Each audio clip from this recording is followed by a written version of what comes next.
In today's video, I'm going to teach you how to add a new fixed asset in Xero, aiding you in keeping your accounting records accurate and up to date. Managing your fixed assets efficiently can help in maintaining a clear financial picture of your business. So, let's dive right in. To begin, you'll want to make your way to the Xero dashboard.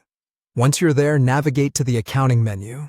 From this dropdown, you'll select Fixed Assets. This section is dedicated specifically to managing your assets, and it's where all the magic happens. Next, look to the top right corner of the page, where you'll find the New Asset button. Clicking this will open a new page where you can enter all the relevant details about your asset. Start by giving your asset a name. Think of this as a unique identifier that will help you distinguish this asset from others in your register. You'll then need to input the purchase date and purchase price. Accurate information here is crucial, as these details impact your financial statements. Please take your time to ensure you've got the correct dates and amounts.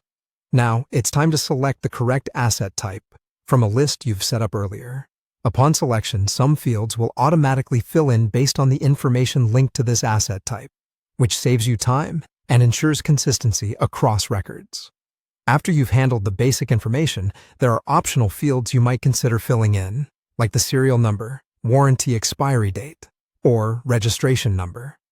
Including these can be incredibly beneficial, particularly for assets that require regular maintenance or have warranties associated.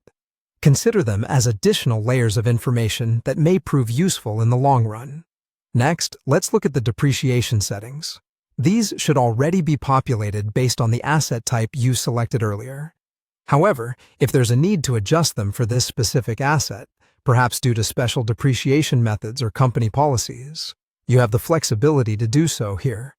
Once you're satisfied with all the details, click Register to officially add the asset to your fixed asset register. This action solidifies the asset's status, moving it from the Draft tab to the Registered tab within the interface. It's important to note that registering an asset alone won't immediately reflect it on your balance sheet.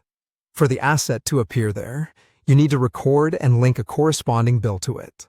Finally, once your asset has been successfully registered, you can proceed to run depreciation for it.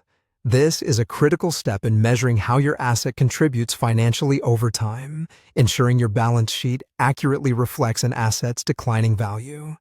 And there you have it, a complete walkthrough on registering a new fixed asset in Xero.